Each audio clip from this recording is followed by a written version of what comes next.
What's going on, everybody? Welcome to episode 12. My name is John Paz.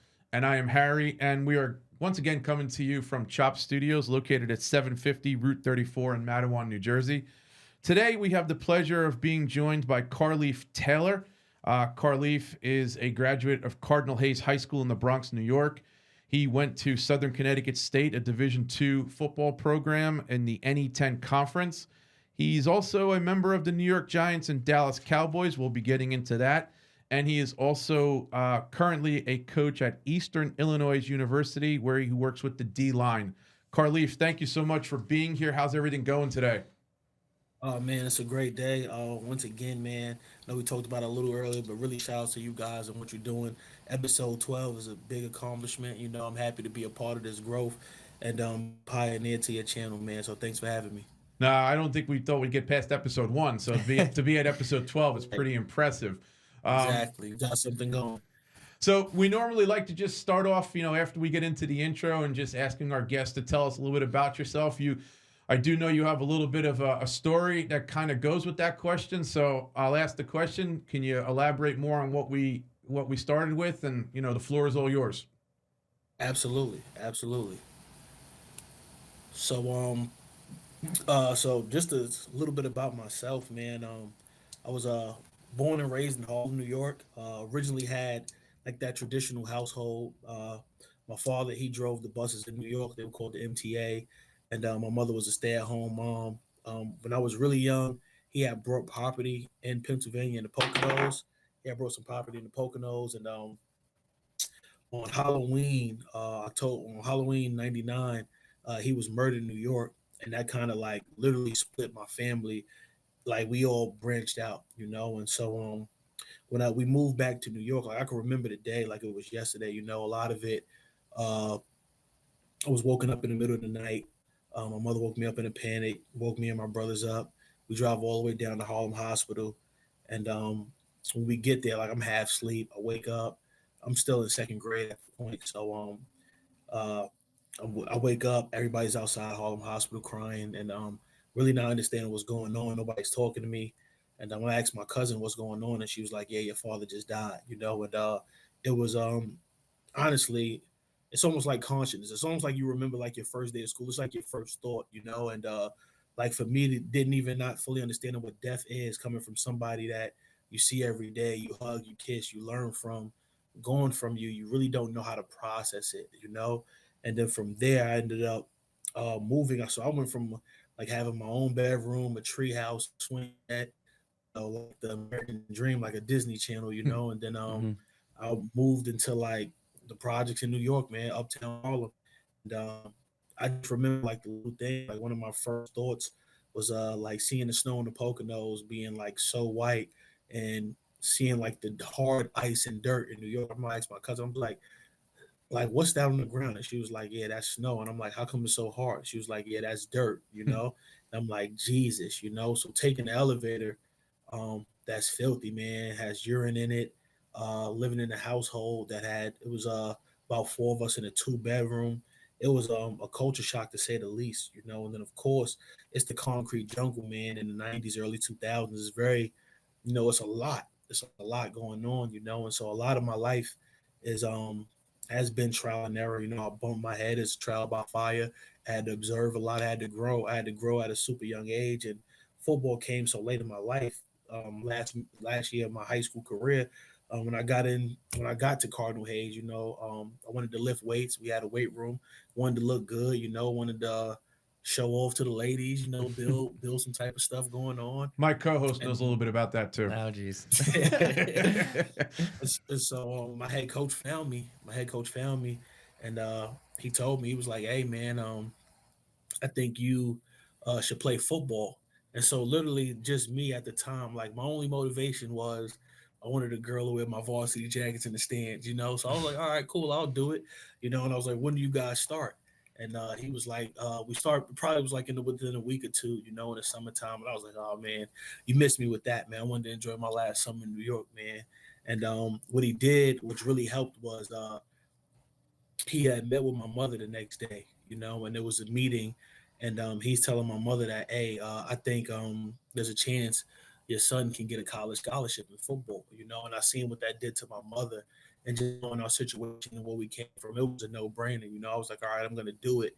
And I found it unique, which is crazy because and I tell players that all the time, I can tell who you are as a person even from like a student background by how you treat feel.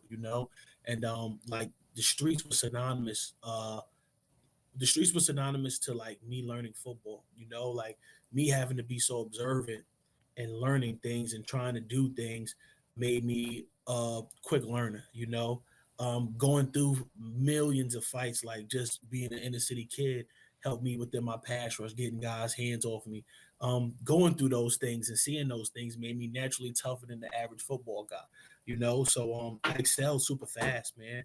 I had some Big Ten offers. I know Rutgers, a few Patriot League offers, things of that nature. I always went on honor roll, had a 90 plus average.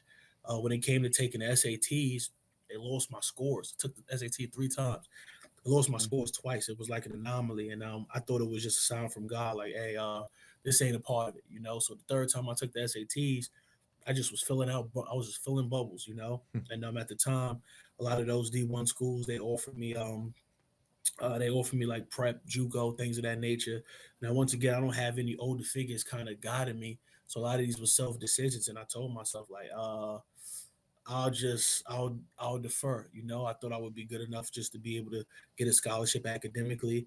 And I had two D2s at the time. Now one is a D1 school now, which is LIU. The Yep. other one is a Southern Connecticut. And as these coaches are calling, I'm just they're letting me know that can't make it work. So by the time I got on to Southern Connecticut, I was like, thanks for recruiting me, coach. I know my grades aren't necessarily good enough to get in. He was like, well, what's your SAT scores? And I told him, and he was like, well, that's good enough to get in. And so going into my freshman year, you know, um, I was like the prodigal son, man. I was doing everything I was supposed to do, man. I was partying on weekdays, staying up late, not going to class. It was really my head coach at the end of my first year. He told me a lot. I'd never forget his words. He was like, "Man, we wanted you to be somebody special. And you're another here in New York." And so like I laugh about it now, but it was the first time somebody ever been transparent with me. And I thought about it, and I'm like, you know what? For the first time, especially growing up by yourself in New York, ego is like your factor. You got to kind of have some type of pride and like love yourself because the world ain't gonna love you. And for the first time, it made me understand camaraderie and the community that football allows and gives you. And I was like, man, this is bigger than me. This is like for those who didn't have this chance, for guys at my school that need these chances, and for my family, and I have to represent it. So that day, man, I wrote a contract to myself, and I still have this with me today. I wrote that like, like Carlif, like anything you do, you're gonna give it your all, or you're not gonna do it at all. So going into my sophomore year, I was I was like I was on like a good slope. The average D tackle was gonna get 2-3 tackles a game. I was averaging 8 tackles in the sack my first 4 games. I was running after the quarterback and just fell. And I had like a bunch of damage within my knee, meniscus, LCL, MCL, things of that nature, and I seen it get taken away from me. My athletic trainer at the time thought that I wouldn't be able to make the next 2 years of my career just due to my size. And it got me closer to God. I was thinking like, man, like you work so hard for something. Like if the game was taken away from me today, well, I'd be satisfied. And it made me value everything about it. And so I doubled down on my faith and doubled down on my work ethic. And I was All American my junior year, and an All American my senior year. And being the best on the field is it's a feeling I don't know. I haven't had a better feeling than that on earth yet. And so I knew I didn't want this to be over. And so at the time, I'm a little old school, man. I burned some CDs. Uh, I sent it out to every NFL team. I went on Twitter. I tagged every director of D1 bowl games. I went to the NFLPA website. I called every agent possible. Just calling. Some guys hanging up. Sometimes I'm stuttering, not knowing what to say. I was blessed to get myself into a D1 bowl game. Found an agent, did my pro day at Rutgers, and I'm talking about 60 days, 30 days, man. I went from, like not knowing what to do to being on the line with head coaches and GMs in the NFL, and I had a fifth to seventh round projection. Ended up being a tryout player for the Giants, and out of the 89 out of 90 man roster, I was the guy that made it. So ever since then, I mean, that's kind of been like the projection and how I am as a coach, man. I've been that prodigal son. I believe in redemption. I don't quit on people. I know sometimes it just takes the right person to turn it around. So I coach with love. I coach with compassion. I coach with a lot of fire and a lot of intensity. At this level, man, you see a lot of guys have those aspirations. So I pride myself in being essentially a blueprint for them. So, man, one thing I always tell these guys is like, be who you want to become. So we come in here and we attack the day like professionals. We train like professionals. We game plan and prepare like professionals. Hmm. That's awesome. That's a awesome story. I mean, where at what point did you say to yourself that I have a shot at playing at the NFL? Can you take us through, that process a little bit more on how you got there? Yeah, great question, man. So it literally happened my junior year when I first got my All American honor. Mm-hmm. I was literally in IHOP. They was doing that International Pancake Day. They do the free Mm-hmm. pancakes. So I'm in there eating some cakes, man. I'm going crazy. And man, my friend came in, man. He was a track star at the school, and he was just like, "Hey, congratulations!" And then when I went to the field house, everybody was like, "Hey, congratulations, congratulations!" I'm not knowing what's going on, man. I'm like, "All right, thank you." And I'm like, "What's up?" It was like, "Yeah, man, you're All American," and it was in the newspaper. So I'm like, "Oh wow!" So I'm like, "All right, well," I looked at myself and I was like, "Well, so this is me coming off of my injury." Mm-hmm. And so I'm like, "So that means I'm one of the best." I didn't even know what an All American was. So I'm like, "Oh, so I'm one of the best in America at my position." And it was like, essentially, yeah. So I was like, all right, so that means I got a shot. I thought I had a shot. And then I told myself, I was like, at the same time, I was like, yes. And then I was like, damn, because it took a lot of work to get there. And I just realized, and it's something like I talk to the guys today. I say, like, success requires more success. Like Nick Saban and guys like coaches like that make it look easy, but like you develop a formula, a routine, and good habits, and now you have to find ways to be innovative and efficient and add on to it to continue that success. So I knew the work that I had to put in had to be more than what I did my junior year, you Mm-hmm. know? Uh, Carlif, you certainly have defied the odds of going from a Division II program to an NFL field. And in doing some research for this, I came across a story you told about being in Cincinnati on the field, looking up at the stadium, seeing that emblem at midfield. Can you speak a little bit to what that feeling was like for you? And ultimately, if I'm not mistaken, you got into that game late in the fourth quarter and played. Yep. No, I mean, man, great job. Great question. Great job again, man. I remember, like, yeah, that was my first game. Like before I remember being like 5 years old, man. Literally I didn't have any frame or any physique that said I would be this big. And my father would always he would always brag about me.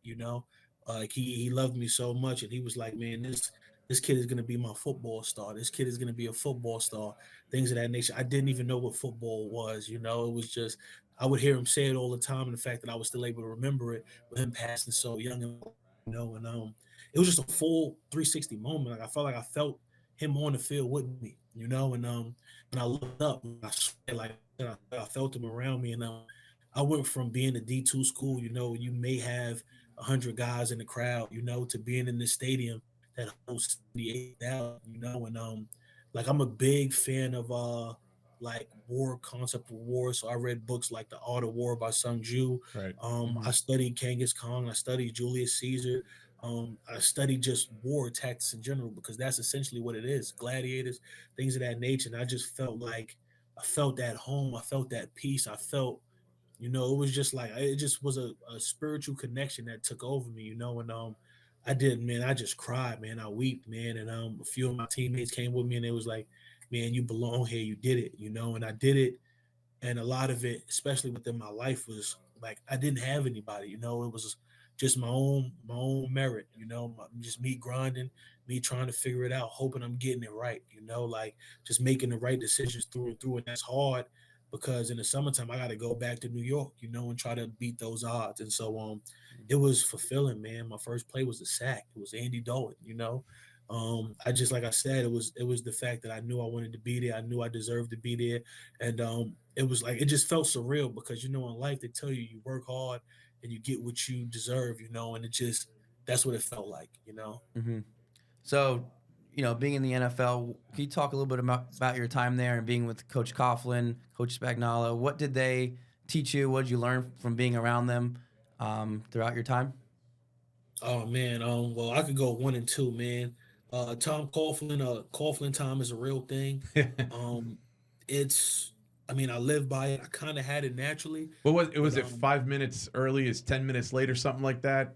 exactly, man. So he had all the clocks a couple minutes earlier than what it was. I remember when I first was moving around. I'm like, wait, that's not the right time, man. I almost been late for meetings and stuff, and I caught on late like Coughlin time, and that's to me how that translate as a coach is just, like being organized and being prepared. Like it's to me, it's almost impossible if you get into a meeting a minute before, you're not fully locked in on that meeting. You get what I'm saying? You need Mhm. some time to decompress and understand and try to be able to absorb and take the information. And that's just once again that be who you want to become. Like he really taught me professionalism in the sport, like it's bigger than just being a player, it's bigger than just being, having that skill set. It's really being an example for guys that's looking to be like you and being an example for guys even around you. That professionalism aspect is something I learned from Tom Coughlin. And then Coach Bags, man, Proverbs 27:17, man. Iron sharpens iron, so one man sharpens another. I took that with me everywhere I went. He made sure that we taught each other and we built that camaraderie and village amongst each other. Also, everywhere we went, I'm not sure if he did it with Kansas City, but he made us understand the history of where we were at. So I had to learn about Emlyn Tunnel. I had to learn about some of the greats, Stephen Baker, TD Maker. I had to learn about some of the greats in that organization because in order to know where you're going, you got to know where you've been.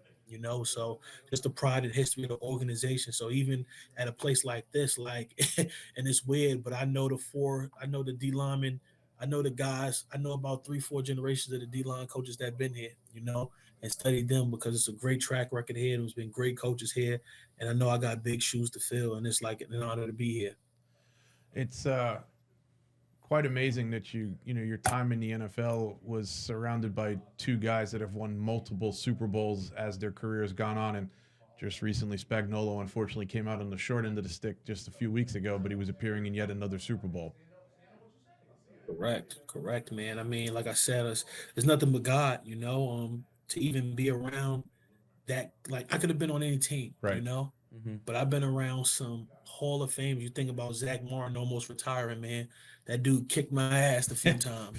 So it's just like from the offensive side of the ball to the defensive side of the ball, I've been around some really good players, man. Sean Lee, Tony Romo, Des Bryant, Randy Gregory, DeMarcus Lawson, JPP, Jonathan Hankins, like you just name it, Right. DRC, Hmm. Eli Manning, like the list goes on, man. I was able to be around these great players and great coaches, and like I said, I think it's nothing but God, man. I could have been anywhere, but I was around some of the best.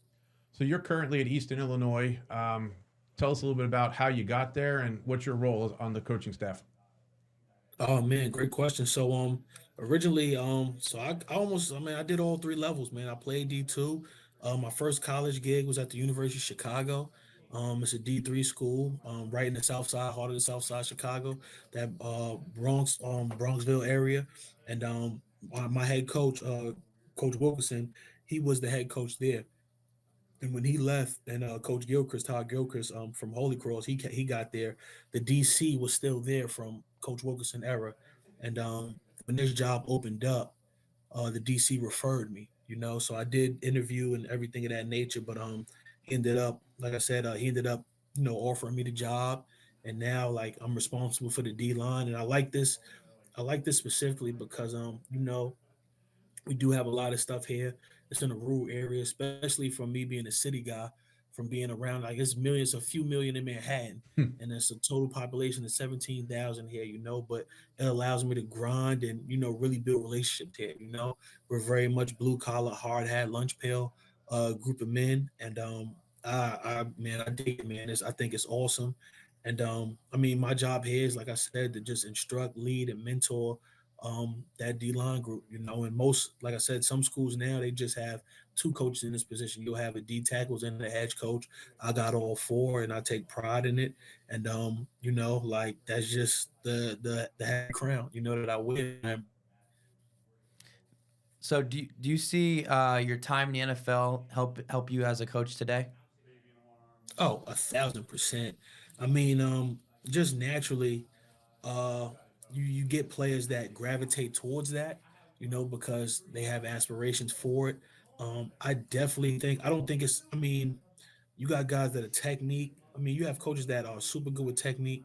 You have coaches that are super good schematically, and then you have coaches that never played the game. You have coaches that played the game. So I always think it's a natural innate ability when you can collaborate the two. And that's essentially like I think one of the best attributes for me. You got a guy that played small school ball at the highest level, so it gives guys hope, it gives guys passion. And I'm very much still in the mix, man. I mean, in fall camp, I'll be out there with some pads on and some cleats, and I get active, still.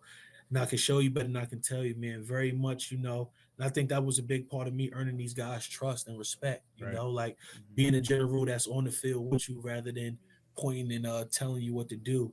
And I think, like I said, I think it marries well because I'm able to teach these guys unique skill sets, and I'm aware of, because I was undersized as an interior D tackle. A lot of guys are 2, 3 inches taller than me, so I'm able to kind of connect each person's skill set based upon their personnel. You know what I'm saying? Mhm. Some guys here are going to be 6'2", some guys here are going to be 5'11", some guys here are going to be 6'4", some are going to be 240, some are going to be 300. And I'm able to be like, all right, well, for your skill set, this is the kind of move you want to work on. For your skill set, this is how you should get off the block, or this is how you should attack this block. And I think if you didn't play that position, or if you weren't privy to it, you may not be able to coach it that intricately. Mhm. Carlif, if you had the opportunity with what you know now to go back in time to a younger version of yourself, what advice would you give that younger version? Um, man, that's a deep question. Uh, that's tough because naturally, innately, I want to tell myself to study them SATs. You know what I'm saying? But I think part, Don't have I them lose think those part scores of a it, few times, right? right? Exactly. But I think part of it is the journey. Right. Not the outcome. So I would ultimately just tell myself like, hey, like two things I live by is like practice good habits and stay consistent. In anything you do, man. Life is, like I said, life is the journey. You have to understand it's the process and it's not the results. I thought when I finally had a jersey with my name on the back, when I put that logo that said NY, or I put that logo that had the Dallas Star on it, I thought that would change me. I thought that would make me feel better than what I was. I thought that would be some type of cloak or some type of like difference making, but it wasn't. It was I was building that person a long time ago, and it took that moment for me to realize that. So it's your habits. It's your habits that create who you are. And I would just emphasize that, like, create good habits, man. Because once we create good habits, it feels bad to do the wrong thing. Like I don't Mhm. even drink alcohol really. It's just Right. like, for what? What am I doing? And it's just develops those habits. So the vices that most people are, prone to doesn't even affect you. Mhm. So, lastly, here, we asked all of our guests the same question. Is there a message that you want to share with our audience? Say, anyone who wants to go play at the division, Division 1, Division 2, Division 3 level, or in the NFL? Is there a message you have for them? Yeah, man. I would say whether you want to play college or whether you want to play NFL, man, um, don't get don't get lost in the sauce in regard to thinking that you need to be D1 to make it, thinking that you need to be at this place. Don't chase logos, man. Chase where you love, chase where you go where you're respected, go where you're needed, go where you're wanted, be the right fit. Go to a place that fits you, coaches that care about you, go to a place where you can truly develop as a human. Because I mean, the game of football has a lot to it, but it's a lot of intangibles that people don't think, man. I mean, coaching is coaching. It's just like math, man. You get a math teacher and they're both going to tell you 2 + 2 = 4. You know, you can Mm. get a coach from Pop Warner, and he's going to be saying very something similar to what I'm saying.